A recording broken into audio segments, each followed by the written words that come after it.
Ian, we're past the 35th anniversary of Super Mario Brothers, but the celebration still lives on in the best year ever, 2021. Right? So Nintendo had a couple of announcements. That look you gave me. Yeah, they did have a couple of announcements. They're putting out a Mario 35th anniversary Switch, the blue and red Switch.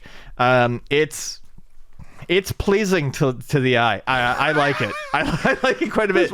And so as far as I think it's the first Switch to have a retail one that has a different color. That has a different color on Switch the body. Screen unit. Yes, there was the Labo one that I believe was cardboard colored all around. But that wasn't a mass release. That was not a mass release. So I think this is the first mass release one that actually has a different colored body. Not just like an engraving or etchings on it. Yeah. It's solid red, comes with a red docking port as well, a docking bay. Red docking station, and then it has some blue accents that are kind of cute. The Joy-Con grip is blue, and the slidey protector bars for the that's good English, Ian. The slidey protector bars. Ian, see you podcast vocabulary. For the Joy-Cons are blue as so well. it gives it a red-blue effect on the Joy-Cons, and then it comes with a cute little case with that's red with the blue zipper part and cute little yellow zippers. That's a nice little accent on there to do that. Does it come with the case, or is the case separately? Because they're showing a blue one here as well. The pictures have them all there. So comes with the red and blue carrying case. Okay. Yep. The case is red and blue. Available Gotcha. on February 12th. So 1 month from now. What a coincidence. So anyway, so it's adorable. We are now, you know you're in the middle life of a Nintendo console when they start throwing more gimmicky color shit at you. Now, you know, it's going to be 4 years old, the Switch, in a couple of months. You believe that? 4 years old. It's wild. Going to kindergarten soon. It's, learning to read. Nintendo Switch. Isn't that nuts? It doesn't seem like it's been out for 4 years. No. Has it? It doesn't seem to me. It's been a weird 4 years for me too, because when it came out, I was in the middle of my gut sickness, so that was a weird year and a half. I think I was still another. Also, the apartment or condo, and then we've just gone through a year of pandemic, so it's I don't know. Yeah, the pandemic year has not been a normal set of years for me, at least, or in many people since the Switch came out. 2020 was either the longest year to some people, or maybe the shortest year to some people. Very short. To me, I can't. In my head, it's was it really short or really long? Because I didn't do anything. I didn't go to any conventions or do anything or travel. Or, you know what I mean? I went to the zoo once. I didn't do anything. I didn't go out anywhere. 2020 feels very short to me in general, but if I think back to specific things that happened early on in like the actual lockdown, first few months, I'm okay, that was a little ways away. But in terms of time passing, I've never had a year fly by quicker than this year. That's true. That's true. So anyway, so this is a Spider-Man color scheme. Some people pointed out it's the red and the blue. Yeah, it's cute. No Mario face though, etched anywhere. I just thought that was, put his face somewhere in the back or put a fucking cheap sticker. There is the case. I think that's the other side is blue and red in the case. One side is blue, one side is red. Or is it two different ones? No, it says it's a red and blue. Oh, red and blue. Okay. I'm glad we got to the bottom of that. Yeah, we figured that out. We're prepared on the CU podcast. You know that. Also announced was the Bowser's Fury mode for Super Mario 3D World, and Bowser's looking hot.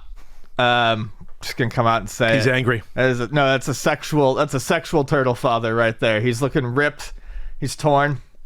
That's your side of the internet. Hot dad alert with Bowser. I don't get into that stuff. That's all you and your pals. Hot dad. Anyway, so there's the new DLC adds apparently a story, something where Bowser turns into a kaiju and Cat Mario can fight him. A giant monster. So spoilers: there's a giant monster fight in a Super Mario Brothers game. It's only taken us 35 years to get there. Yeah. Right. Just the DLC.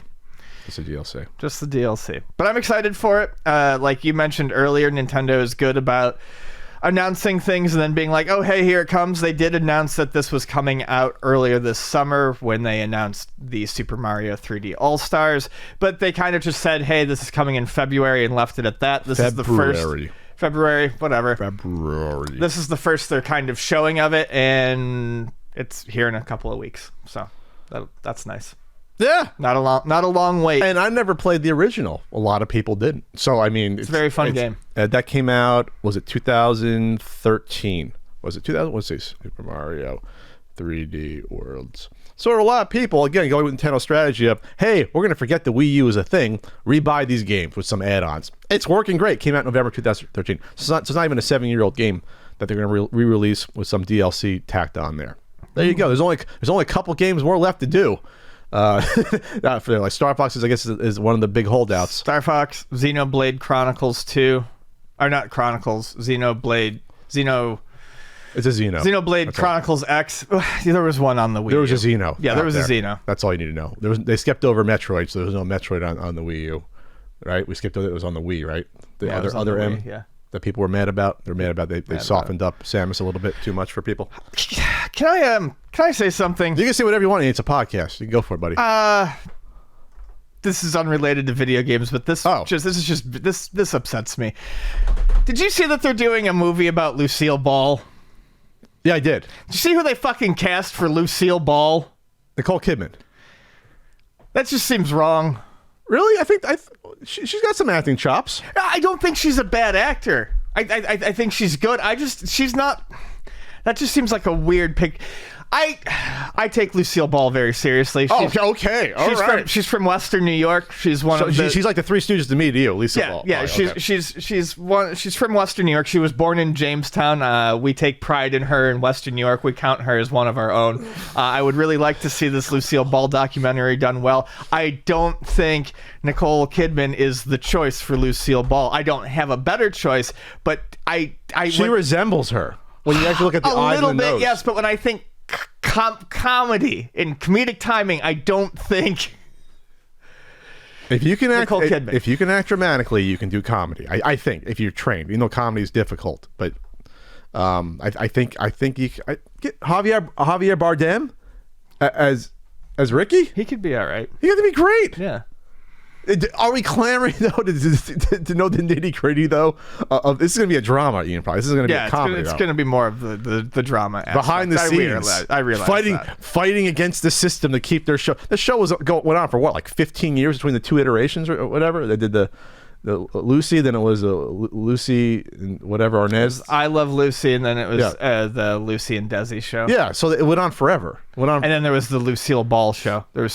She had 3 shows. But was the third show the same character, or no? Was it? No. It was not the same character. The second show was the one that was in full color, and it was a different character. I never appreciated. There was tons of I Love Lucy reruns on Nick at Night in the 80s, early 90s, because all the boomers grew up with them. I loved them. I never got into them. I could appreciate them looking back, but I never got into them. I can't think of around the time that I was watching Nick at Night and that, I can't think of a show from that era that I appreciated more, or a person I appreciated more from that era than Lucille Ball. I love her to death. It was on for 6 seasons, 51 to 57.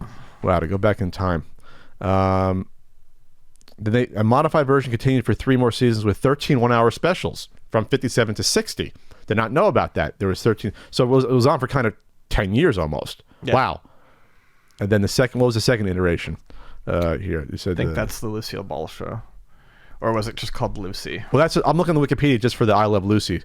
So the second one, anyway, it was on. That's a long time. It was on there. It's one of those classic TV sitcoms. It's one of those ones you think of like Honeymooners. You think of I Love Lucy. It was I Love Lucy, the Lucy Desi Comedy Hour, and then the Lucy Show. So it kept going forever. Basically. Yeah, and it looks like she might have done a couple other like smaller things, but Lucy Show, I watched quite a bit of it. That's the one that I think had the end of the episodes were in color. Got it. So yeah, okay. No, Lucille Ball was in one of the earliest Three Stooges.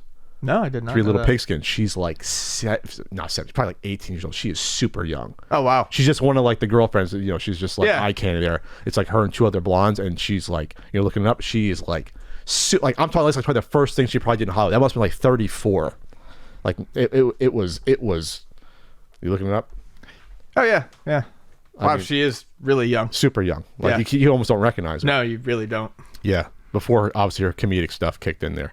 That really bothered you, huh, Ian? Well, I guess we can't make the Nintendo stuff a full topic. We would segue into that. Sorry, but I just hope they do my girl right. That's all. Oh, wait, phrasing. All right, so we're gonna start the podcast officially.